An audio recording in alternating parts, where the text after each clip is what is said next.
Le gouvernement togolais annonce pour bientôt la tenue des élections locales, mais pour beaucoup de partis politiques, les élections n'ont pas vocation à régler, ne vont pas régler, les problèmes que connaît le Togo. Au nombre de ces partis, l'UNI, le parti que préside Gabriel Sassouvi Dossé-Agneron, il est avec nous ce soir pour répondre à nos questions. Monsieur Gabriel Sassouvi Dossé-Agneron, bonsoir. Bonsoir. Merci d'accepter notre invitation. C'est moi qui vous remercie de m'avoir invité. Alors, pour planter le décor, l'UNI, votre parti politique, comment il se porte? L'UNI se porte, je dirais, bien, eu égard au traumatisme issu des élections législatives du 20 décembre. Mais au-delà de cela, notre message est très bien aperçu, compris par nos compatriotes, et je crois que le parti se porte bien. Nous augmentons nos audiences au niveau des implantations, donc on se porte bien. Vous avez parlé de traumatisme des législatives du 20 décembre. Ça a été un véritable coup dur pour vous, ONI, personnellement?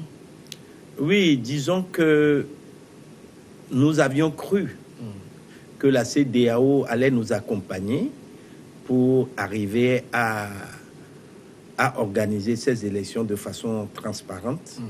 Mais il s'est même fait que les élections ont été organisées sans que l'accord que les partis, la C14 a eu avec la CEDEAO concernant la représentation de l'opposition à l'Assemblée nationale, à la CENI, n'a pas fait l'objet d'une loi inscrite dans le code électoral. Donc, on est parti à ces élections sans avoir eu un code électoral vraiment qui aurait été bien travaillé pour que nous sachions sur quelles règles, sur quelle base nous étions partis à ces élections.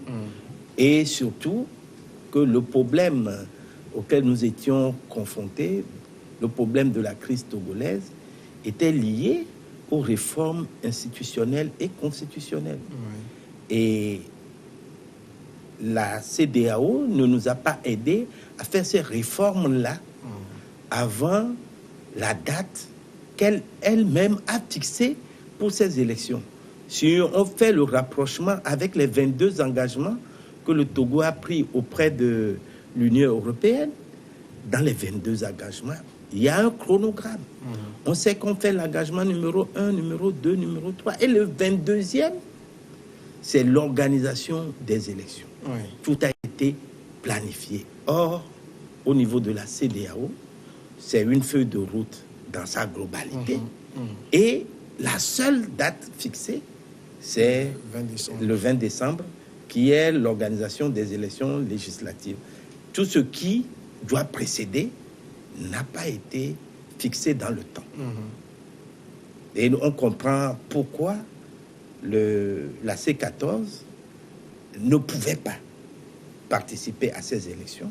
Et notre parti, l'UNI, dans ces principes que nous avions votés le 28 septembre 2008, nous avions dit que le boycott est stérile. Et que nous ne devions pas participer à des boycotts électoraux. Mais ce boycott-là est spécial pour nous, au Parti l'UNI, parce que nous sommes ensemble et le fait majoritairement, quand c'est décidé, nous avons suivi et les populations ont compris qu'il ne fallait pas aller à ces élections. Surtout qu'au départ, on a programmé 3 élections.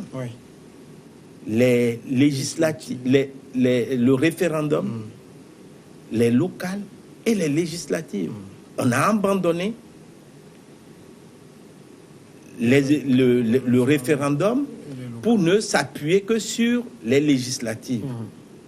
Cela veut dire que les législatives reprennent, au fond, les questionnements liés au référendum. Êtes-vous pour ou contre les élections, contre le 3e ou le 4e mandat du président actuel? Donc voilà pourquoi, en n'y allant pas, on a clairement posé le diagnostic. Ceux qui sont partis à ces élections sont prêts à voter les réformes selon le bon vouloir du président de la République, du parti UNIR. Oui. Ceux qui n'y sont pas sont dans le cadre de se dire que ces élections, ou de se dire que les réformes constitutionnelles et institutionnelles, surtout la Constitution, doit porter la mention en aucun cas. Et c'est ce qui posait problème au niveau de l'ancienne Assemblée. Ceux qui veulent voter la Constitution sans la mention en aucun cas sont les militants ou sont je dirais, les députés de UNIR, et les députés de l'opposition veulent que cette mention figure dans la Constitution. Aujourd'hui, on remarque que seuls les députés qui ont souhaité que le terme « en aucun cas » n'existe pas dans la Constitution sont à l'Assemblée nationale. Bien, maintenant, en tout cas, après tous ces épisodes, est-ce que vous avez un regret? Non, il n'y a pas de regret, puisque le peuple a compris et le peuple est avec nous. Bon, nous travaillons ensemble. Cette notion de peuple, elle est diversement appréciée. Non, quand nous parlons d'un côté ou de l'autre aussi. Oui, c'est-à-dire que quand nous parlons du peuple avec lequel nous sommes en harmonie, c'est majoritairement ceux qui veulent une nouvelle constitution avec la mention en aucun cas.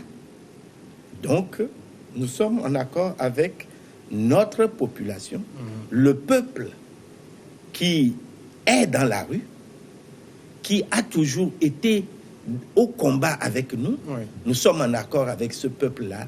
Je crois qu'il n'y a pas de regret.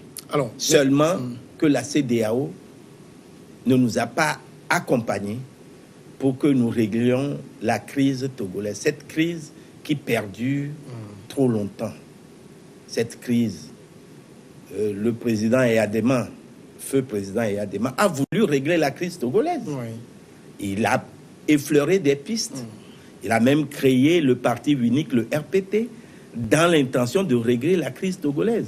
À l'époque, on nous disait il faut que tout le monde regarde dans la même direction, dans le creuset national, parce qu'on a dissous tous les partis politiques, pensant que c'est les partis politiques, leur résistance, qui créaient problème. On est allé à la conférence nationale souveraine après, on a fait l'accord cadre de Lomé, on a fait l'accord de Colmar, on a fait les dialogues, mais on n'a pas résolu, parce qu'on n'a pas été au fond du problème pour trouver la racine, déraciner ce mal-là. Et on a continué. Il a transmis cette crise-là à son successeur, qui aussi a voulu la régler. Et a commencé... moi, j'étais au premier gouvernement que nous appelons gouvernement tampon, qui était là pour, comme les sapeurs-pompiers à l'époque, en 2005, pour éteindre ce feu-là qui commençait pas à brûler. Et nous avions réussi, on a été à l'accord politique global avec le nouveau gouvernement d'union nationale, avec le premier ministre Agbo-Ibo.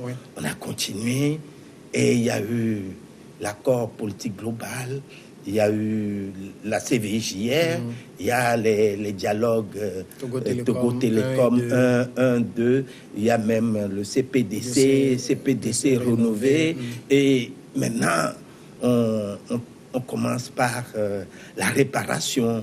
Donc il y a des actions qui sont, des actes qui sont posés de part et d'autre, mais la crise perdure. C'est pour cela qu'il faut maintenant que la CEDEAO a fait une médiation. Au lieu de nous amener à un dialogue, il faut ramener les Togolais à une table, ensemble, pour parler de cette crise-là, la régler, pour que nous ne la transmettons plus à la génération future. Alors maintenant, les élections locales sont annoncées. Le cap des législatives est passé. vous n'avez pas pris le train, hein, le fameux train qui roulait. Alors, peut-être il y a un autre train qui arrive à la gare Sélé locale. Quel est votre avis sur le sujet? Non, notre avis est lié à la perception que nous avions de la crise togolaise. Nous pensions que nous organisons trop des élections rapprochées. Oui. Imaginez, depuis 2005 jusqu'à ce jour, jusqu'en 2020, on aura à organiser en tout 8 élections. Oui. Ce qui fait une moyenne d'une élection tous les 1 an et demi. Et quand on calcule ce que ça pèse dans le budget de l'État, nous pensions qu'il y a trop d'élections rapprochées qui ne résoudent pas la crise togolaise, qui ne sont pas des solutions appropriées, puisque ces élections, une fois organisées, sont contestées et contestables. Donc, nous pensions qu'il faut repousser ces élections-là, reporter les élections locales pour qu'ensemble, le président de la République use de son droit constitutionnel pour convoquer tous les Togolais, tous les protagonistes, à une grande assise nationale. Cette assise va nous permettre de revoir le problème lié à l'organisation des élections. Vous savez très bien que ceux qui ne sont pas partis aux élections législatives, on ne peut pas leur demander d'aller aux élections locales dans les mêmes conditions, les conditions qu'ils avaient refusées. Donc, pour cela, nous pensions que cette table ronde serait la solution. Cette assise, on lui donnera le nom qu'on veut, mais il y a des Togolais, je dirais même qualifiés, pour diriger ce débat-là, pour que les Togolais puissent parler entre eux. Un débat national comme à la française. Non, mais on trouvera, par le génie togolais, on trouvera quel terme lui donner. Parce que de l'autre côté, si ça doit ressembler, par exemple, à, comment l'appelle-t-on, à une conférence nationale bis, on ne va jamais en vouloir. Non, ce n'est pas une conférence nationale bis, mais il faut qu'il y ait une assise où nous devons nous parler. Vous savez, quand madame, la présidente de Ashkroun, Awanana, elle a organisé les journées, nous y étions tous à ce rassemblement-là, à l'hôtel le 2 février. Ça a bien marché. On s'est parlé. Et tout le monde était d'accord sur les réformes à mettre en place. Il suffisait de le faire. Mais on ne l'a pas fait. On a commencé encore à aller poser la même question à nos populations dans les préfectures. Et la crise de 19 août a surpris bon nombre de gens. Et on est arrivé à cette fameuse élection du 20 décembre. Donc, autour de la table, je crois que nous pouvons nous parler et voir surtout la gouvernance électorale, le fichier électoral.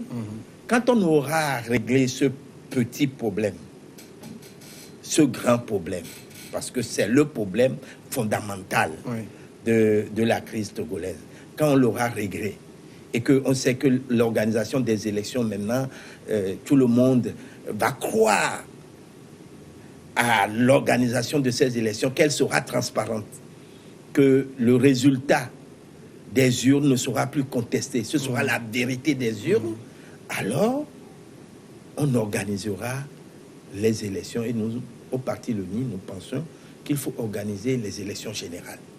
C'est-à-dire qu'il faut coupler la présidentielle de 2020 avec les locales, plus les législatives, parce que l'Assemblée qui existe actuellement, elle ne peut pas survivre pendant les 5 ans.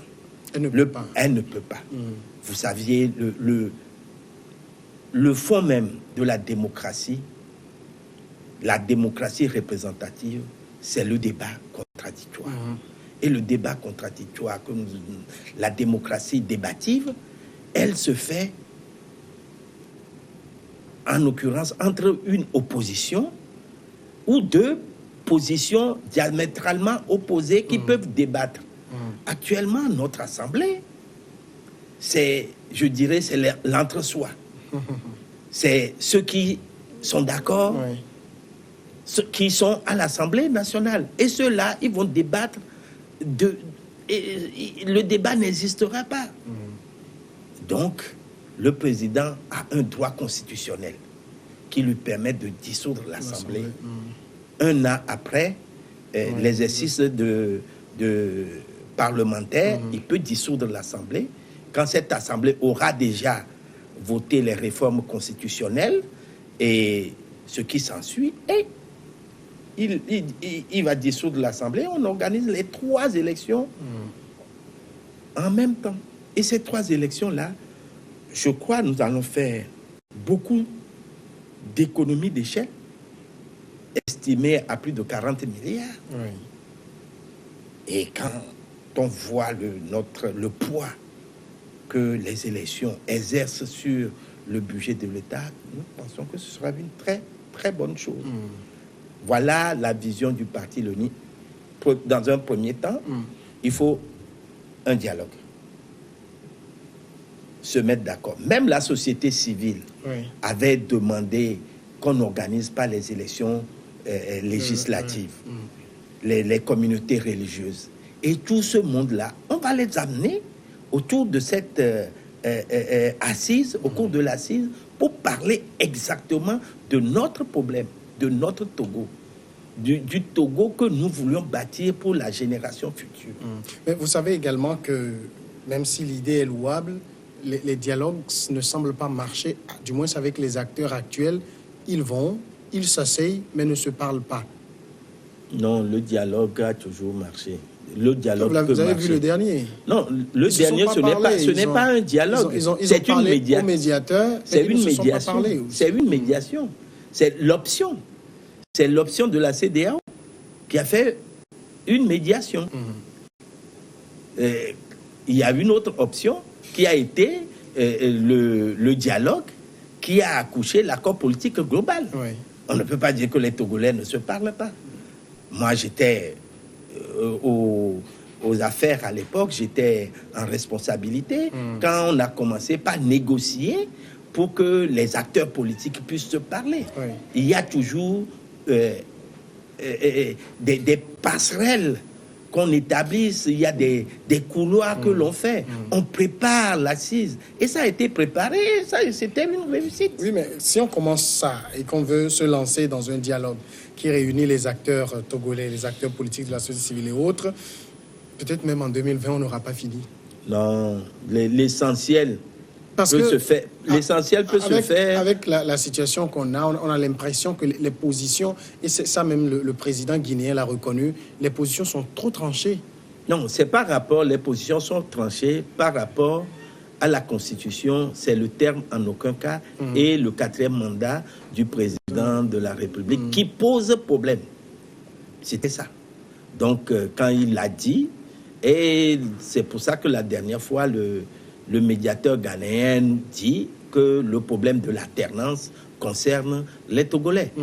Donc, je crois qu'il faut aller au-delà des mots, chercher la solution. Et il y a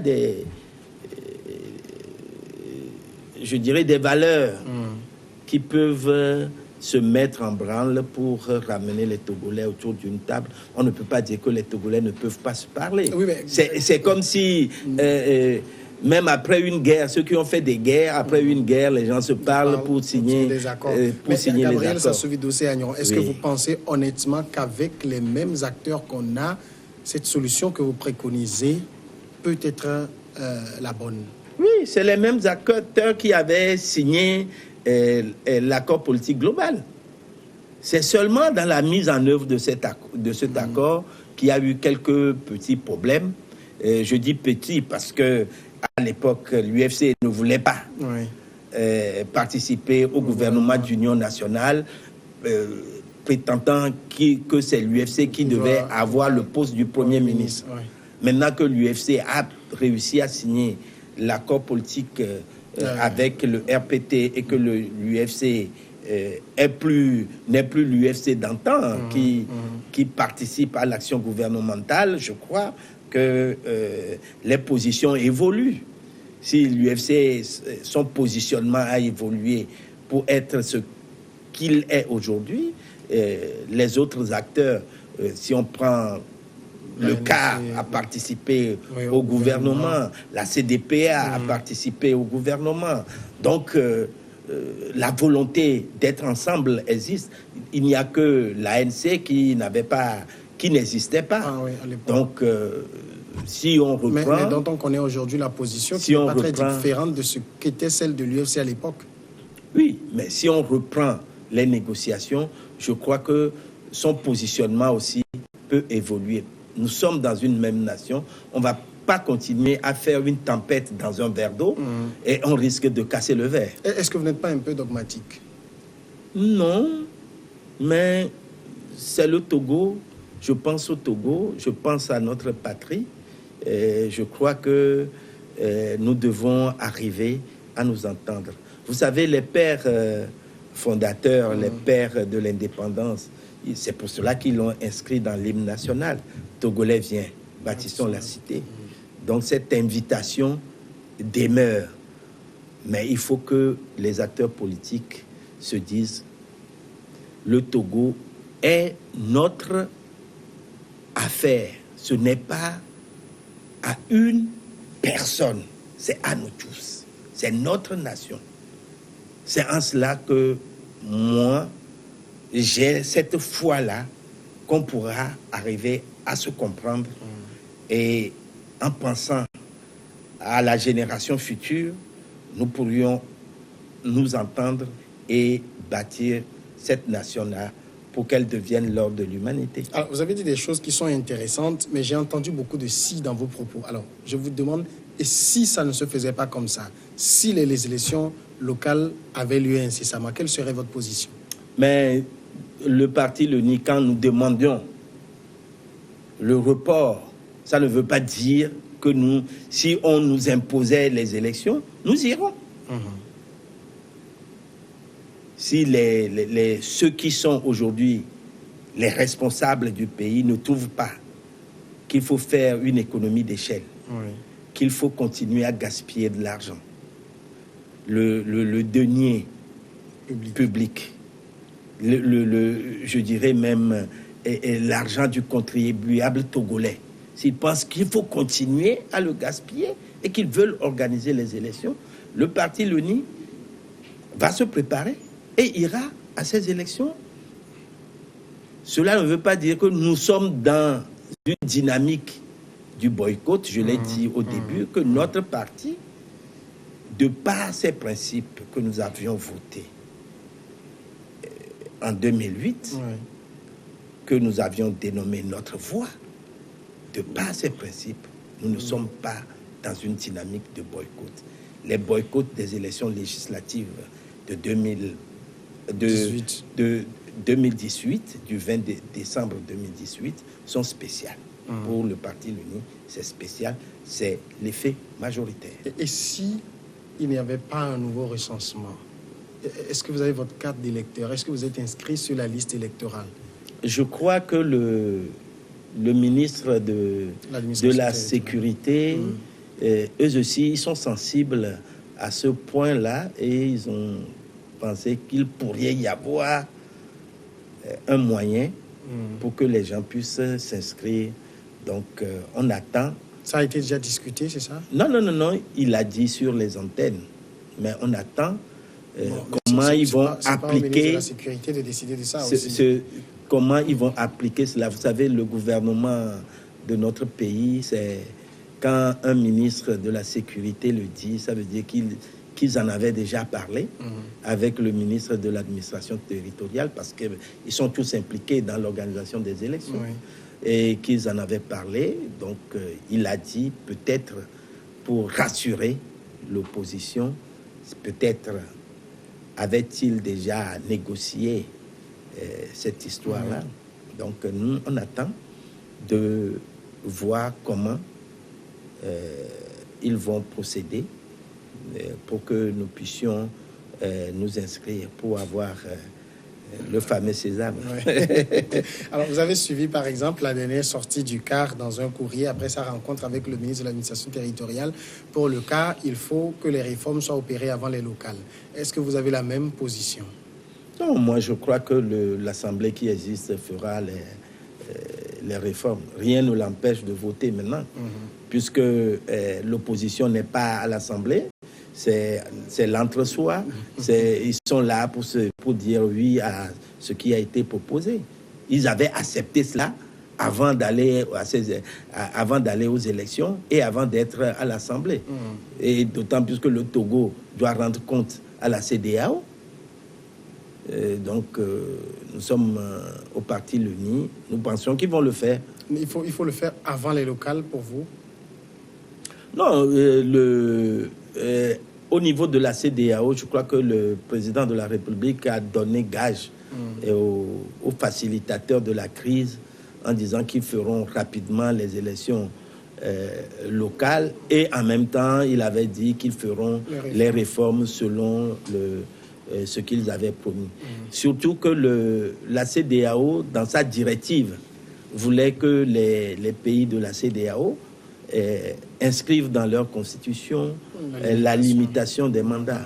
Vous voyez que à ce niveau, on dirait que les planètes se sont alignées pour que cette constitution puisse être votée. La CEDEAO, en facilitant de façon, je dirais, cavalière l'organisation de ces élections, c'est peut-être pour faciliter le vote par cette assemblée d'entre-soi, la constitution, la nouvelle constitution. Gabriel Sassouvi-Doucet, Agneron, merci d'être passé répondre à nos questions. C'est moi qui vous remercie. Vous êtes le président du parti politique l'UNI. On va marquer maintenant la pause. Après le journal, on se retrouve dans Regard Croisé.